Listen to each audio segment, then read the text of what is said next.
Entonces, las comunicaciones del autómata programable, decíamos que hay varios aspectos de esa comunicación. Uno tiene que ver con el bus RS485, que es aquel que funciona en el entorno en los terminales A y B del autómata programable, y aquí podemos conectar diferentes tipos de dispositivos para hacer comunicaciones comunicaciones donde el autómata es tanto esclavo como maestro, o como gateway para permitir que los dispositivos tengan acceso a Internet. El otro tipo de comunicaciones entonces tiene que ver básicamente con aquellas del tipo Wi-Fi, y en este caso trabajaremos sobre TCP/IP, sobre el protocolo TCP/IP y todas sus capas de operación. A ese respecto, entonces, es importante resaltar que existe un documento, aquí lo vemos, que se llama el documento de especificaciones ampliémoslo un poquito más, especificaciones de las comunicaciones del autómata programable. Aquí vemos la arquitectura general del sistema, que tenemos los dispositivos remotos que pueden ser conectados al autómata programable a través del bus RS485, y usando el protocolo Modbus RTU, ahí podemos tener medidores de energía, variadores de velocidad u otros controladores AMP o de diferente naturaleza. También existen modulitos de entrada-salida en China, módulos de entradas analógicas, módulos de entradas digitales, que perfectamente podrían llegar a servir como expansores de trabajo del autómata programable. Entonces es bastante interesante. También el autómata programable puede recibir sensores y puede enviar acciones a los sistemas a través de actuadores. Y hay una comunicación a través de enlace Wi-Fi, fundamentalmente a través de Modbus TCP. En este caso, vamos a revisar la comunicación por Modbus TCP. En una sesión anterior vimos cómo se hacía por MQTT. Aquí será Modbus TCP, donde existe un broker en la nube que nos permite enlazar dispositivos Modbus TCP con otras aplicaciones que trabajen a través de web service, particularmente el API RESTful, ¿sí? Y permite que se le consulte a través de comandos GET al autómata, y el broker responde a través de estructuras tipo JSON, que vamos a revisar adelante. Existen distintos tipos de broker, el de Modbus TCP a Web Service, y existe también capas de persistencia de datos. ¿Qué quiere decir persistencia de datos? O sea, que los datos pueden ser almacenados en el servidor, y eso permite que las aplicaciones que hagamos no tienen que estar todo el tiempo energizadas para poder captar datos del autómata, sino que pueden las aplicaciones decirle al broker que él vaya capturando la data mientras estén las aplicaciones eh, fuera de operación. También se pueden desarrollar, en este momento existen algunas aplicaciones web que corren en la nube y se comunican directamente con estos brokers para hacer la comunicación. Del lado del cliente, que pueden ser navegadores web, aplicaciones de escritorio o aplicaciones móviles, entonces se puede acceder a esos datos ya de forma a través de dashboard específicos que pueden estar en formatos, pueden ser navegados desde navegadores, o estar en formato .exe para correr en Windows, o también correr directamente en Node.js, Node.js, para correr en Linux, o aplicaciones móviles tipo APK para correr en teléfonos móviles. Entonces, aquí vemos que lo primero es que se describen las comunicaciones Modbus, RTU, maestro y gateway del autómata programable. Esta fue la sesión anterior. Aquí está explicado las especificaciones. Está explicada cómo es la trama de requerimiento que envía el autómata y la respuesta que deben enviar los diferentes dispositivos. Y vemos también que el autómata a través de ese bus puede llegar a ser esclavo, ¿sí? Y cuando es esclavo, entonces los comandos, ¿qué son los comandos? Son aquellas variables que aparecen, vamos mirando las variables del autómata, entonces tenemos básicamente que el autómata tiene las entradas, ¿sí? Y las salidas, decíamos que son las entradas, ¿sí? Por ejemplo, como variables de entrada, de la 0 a la 7, y aquí de entrada, ¿sí?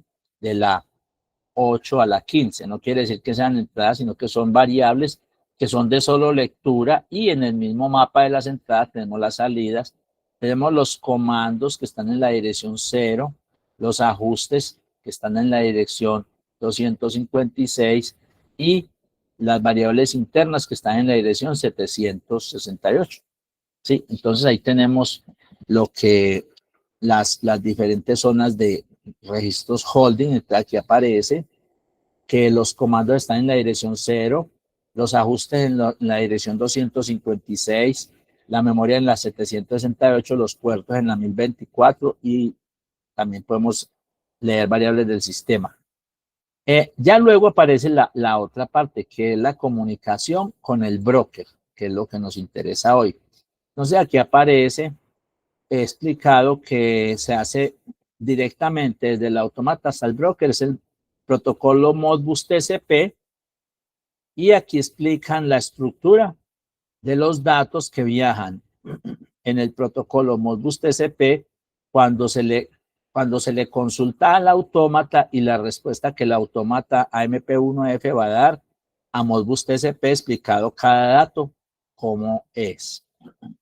Luego, aquí hay un ejemplo, este ejemplo de arriba era un ejemplo de lectura, aquí hay un ejemplo de escritura, o sea, para a través de directamente de Modbus TCP escribirle al autómata y lo que el autómata respondería. Luego el documento, este documento estará disponible en el sitio web de Tecvolución, explica ya cómo se comunicaría con el AMP1F, pero a través del broker, ¿sí? Aquí era la comunicación directa, o sea, si uno monta un servidor Modbus en la nube, o sea, en internet, entonces usa estos protocolos. Aquí escribe el protocolo interno. Si bien esto no lo vamos a hacer directamente, es importante conocerlo porque ese contenido, estas tramas de Modbus son las que están envueltas a través del web service. Entonces aquí vemos cómo se envía un comando, una trama get. Si vamos a resaltar esto, no se deja resaltar. Lo que hizo fue enviarlo. ¿Cómo se envía una trama get? Sí, aquí lo que pasa es que cuando le doy clic de una vez la va a enviar, ¿sí? Cuando le enviamos una trama get desde el URL del navegador o desde un dashboard que hagamos en JavaScript, cuando se envía esa trama, ¿qué estructura tiene? Entonces aquí se describe la estructura, ¿sí? Donde dice la dirección IP donde está el broker, el puerto del broker, que puede ser 1027 o 1032, o si de pronto alguien tiene una aplicación importante y solicita un broker, un canal de broker específico, entonces ya se asignará otro puerto diferente. O si alguien quiere tener un broker, sí, puede el broker instalarlo en un servidor que tenga, y ya tiene su broker propio y trabajará bajo su IP propia y sus canales propios. Sí, también eso es viable. El broker tiene la importancia de que entre el autómata programable y el broker la comunicación va encriptada. Esa clave no es pública, es una clave entre el broker y el autómata. Entenderán que por aspectos de seguridad de la información, para que no sea violable, porque una sola vez que se comparta esa estructura de encriptamiento, pues todo el mundo tendrá acceso a ello, hasta los hackers. Entonces, por eso no se comparte. Entonces, aquí explica cómo, el documento explica cómo se envía un comando GET. GET son los comandos de HTTP, o sea, de la comunicación de los sitios web, que se hace desde la barra de URL. O sea, cuando yo escribo en esta barra, realmente estoy enviando un comando GET al servidor que lo esté escuchando y él responderá, ¿sí? Generalmente, si son páginas web, va a responder enviando el contenido del documento HTML que tenga en su directorio raíz, y ese documento HTML, al llegar al navegador, nos va a mostrar la página correspondiente a ese HTML. En el caso de usar APIs, que es lo que estamos hablando, entonces, cuando se detecta que es una API tipo Modbus, ¿sí? En el broker, ¿sí? Entonces el broker le reenvía el contenido, que es una trama Modbus TCP que está escrita en el capítulo anterior, y se la envía al autómata. El autómata responderá como se describe en el capítulo anterior, y el broker devuelve los datos en formato JSON, que es este formato que hay aquí, donde nos interesa el campo que se llama value, y ese campo value es el que tiene los datos que nos interesa leer. Aquí se muestra cómo se hace un requerimiento para escritura. Entonces esto es muy interesante, porque si bien por naturaleza los comandos GET de HTTP son comandos que se usan exclusivamente para lectura, nosotros, al envolver un protocolo Modbus TCP dentro de un comando GET, podemos hacer las lecturas y luego escrituras. ¿Por qué? Porque la orden de escritura está envuelta directamente dentro de la trama Modbus TCP. Entonces eso es un recurso muy interesante, porque nos permite con comandos GET hacer esa operación, y eso va a tener sus ventajas a la hora de desarrollar o probar estos protocolos. Luego hay una respuesta también en formato JSON, donde nos muestra la cantidad de words, o sea, de datos que fueron escritos, y eso da fe de que la escritura en el autómata se realizó exitosamente. Aquí está escrito esto. Se describe de manera corta, porque leer documentos largos ahora se vuelve, en este momento, leer documentos largos, la gente no lo hace mucho, entonces tratamos de hacerlo corto para que se lea el documento. Luego se explica ya cómo directamente, mientras en el capítulo anterior se leía cómo directamente desde el dashboard leer el AMP1, entonces luego explicamos cómo desde el dashboard leer directamente el RTU. Cuando decimos leer directamente el RTU, ¿a qué nos referimos? A este diagrama de arriba, donde explicaba que el RTU es cualquier aparato que está conectado al bus del autómata, siempre y cuando el autómata tenga comunicado su bus en modo gateway. Entonces vamos a ese capítulo, entonces aquí nos muestra cómo se comunica con, entonces explica básicamente de qué se trata, ¿sí? Y ponemos ejemplos, y aquí está señalado en rojo que la diferencia entre consultarle, o sea, la estructura es exactamente la misma, y que la diferencia entre consultarle a un AMP1 y consultarle a una RTU que está conectada es este dato, que es la dirección en el bus del dispositivo. Cuando le consultamos al autómata directamente, ese dato está en cero ese dato, pero cuando le consultamos al RTU, ese dato está en el valor de la RTU. Entonces eso es importante tenerlo en cuenta. Y luego se explica que la respuesta es la misma, ¿sí? Y entonces eso es importante tenerlo en cuenta. Aquí te he explicado brevemente cómo se hace. Luego, aquí ya hablábamos comunicarnos con el broker a través de la capa de persistencia de datos. Entonces, ya no nos comunicamos con el puerto 1032, ¿sí? Sino con el 1029, ¿sí? Y entonces, a través de 1029, si nosotros decimos, si el protocolo lleva el comando get lleva la palabra Modbus, entonces quiere decir que se va a consultar directamente hacia el autómata programable. Y en este caso, la respuesta JSON viene en una sola línea donde aparece el time, o sea, el tiempo en que fue capturado el dato y el valor de los datos que fueron capturados. Este tiempo está en formato que se llama formato epoch, ¿sí? ¿Qué es ese formato epoch? Es un formato que cuenta los milisegundos transcurridos desde 1979. O sea, la fecha cero es 1979, o sea, antes de eso no existió el mundo, por lo menos para estos autómatas o para los que usen epoch. Entonces, ahí van la cantidad de milisegundos transcurridos, porque se maneja en este formato que no es aparentemente muy amigable, porque es un formato que nos permite hacer todo tipo de cálculos con fechas y calcular qué día sería tal, o dentro de tantos días y tantos minutos y tantos segundos, qué fecha caerá. El formato epoch nos permite hacer eso. Y existen en Internet una serie de servicios. Por ejemplo, vamos a coger esta fecha y nosotros podemos buscar un convertidor, ¿sí? Convertir epoch a fecha. Vamos a mirar, o sea, no quiere decir que uno tenga que estar haciendo todo el tiempo eso, ¿cierto? Sino que vas a ver, aquí dice convertir. Sí, vamos a mirar este convertidor.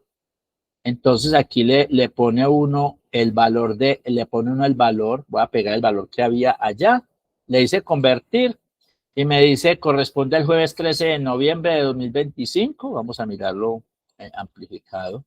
Entonces le puse esta fecha, o sea, dijimos, buscamos un convertir, ¿sí? De epoch converter, ¿sí?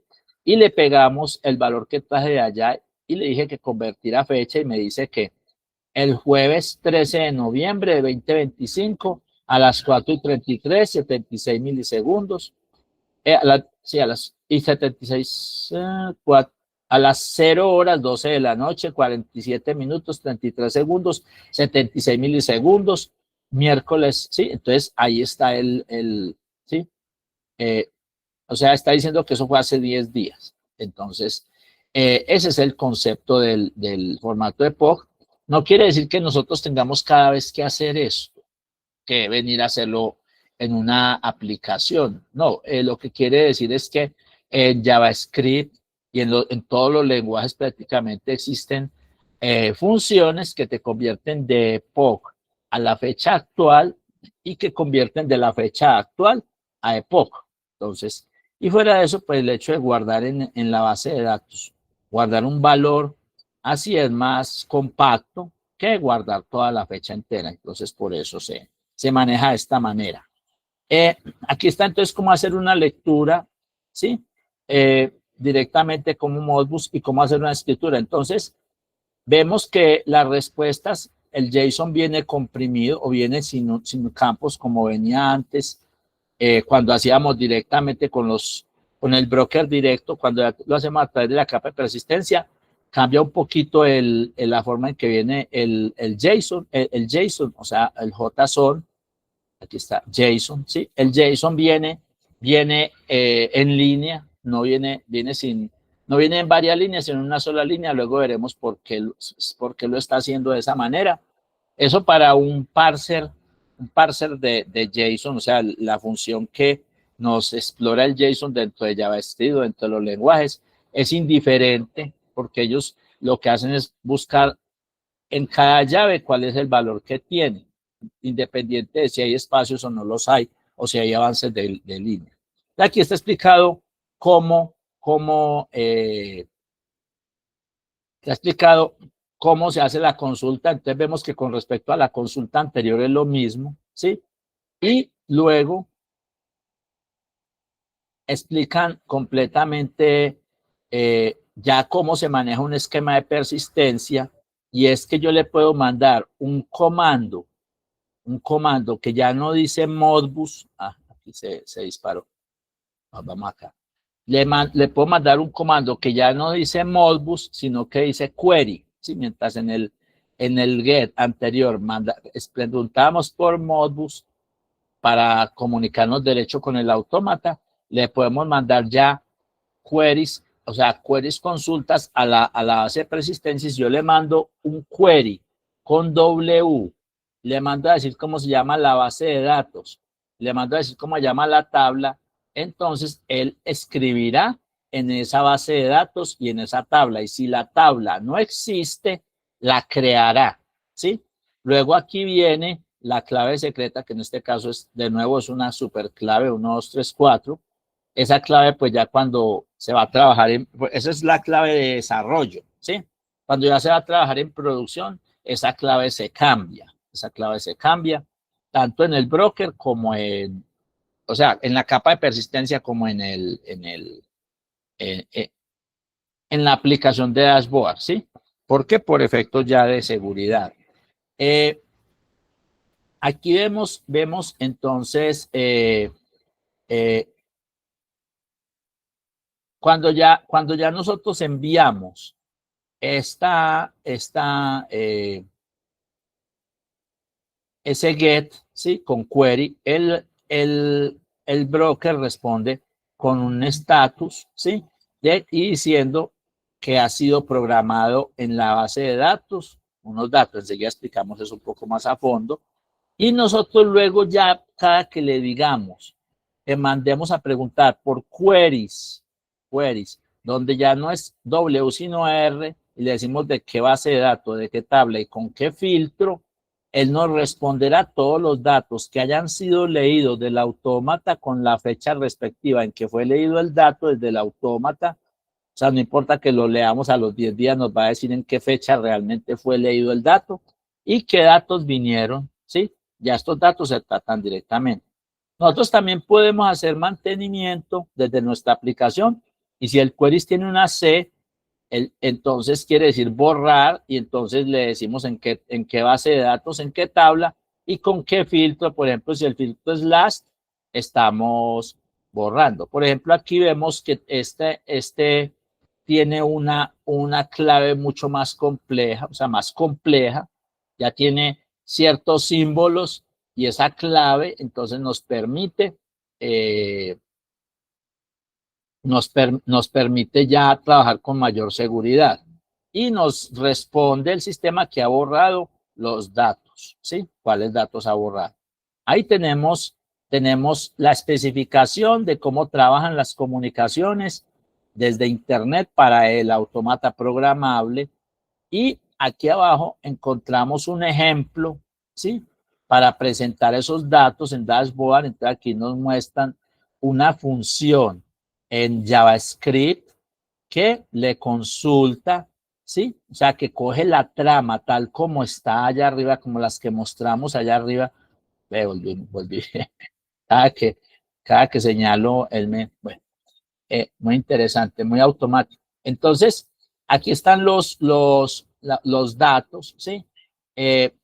Vemos que aquí donde dice URL ponemos entre comillas la trama tal como se enviaría, como las que presentamos aquí arriba. Si esas tramas se colocan en la variable URL, y luego se hace lo que se llama un fetch, o sea, este comando fetch, y ese comando lo que hace es enviar esa trama como si uno la estuviera digitando en la URL hacia el broker y al autómata, y cuando se obtenga la respuesta le decimos que nos obtenga el data value, o sea, el value. ¿Qué es value? Lo que decíamos, value es ese campo, value, ¿sí? Este campo value, que nos entregue ese dato, y ya con ese dato de ahí para adelante hacemos lo que necesitemos, bien sea convertirlo en los datos internos de nuestra aplicación, pegárselos a un widget, que un widget es un muñequito de esos que se mueven en la página web para mostrarnos un termómetro, un tanque, o mostrar o agregarlo a una tabla para que se vea. Entonces, aquí vemos una función de fetch data, o sea, para leer datos desde el autómata, ¿sí? Usando ya JavaScript. O también podemos hacer JavaScript, ya es una función sendData, ¿sí? Que también usa, mire qué interesante, usa la misma función fetch, pero ya las tramas son tramas de escritura. ¿Por quién determina si son tramas de escritura o lectura? Pues definitivamente la estructura Modbus TCP. Entonces aquí vemos cómo se usa también otra vez de nuevo la función fetch, que es la función más común para comunicarse por web service o para leer páginas que se utiliza en HTTP y nos permite entonces escribir datos desde nuestra dashboard hacia el microcontrolador, hacia el automata programable. O sea que cuando en una página web hundan una función, hundan un botón, se llama la función sendData con el valor que ese botón provea y ese valor se irá hacia el automata programable. Entonces vemos que ahí termina el documento, vemos que aquí está completa la especificación para desarrollar aplicaciones web, ¿sí? Que trabajen con toda la infraestructura y los automatas programables AMP1.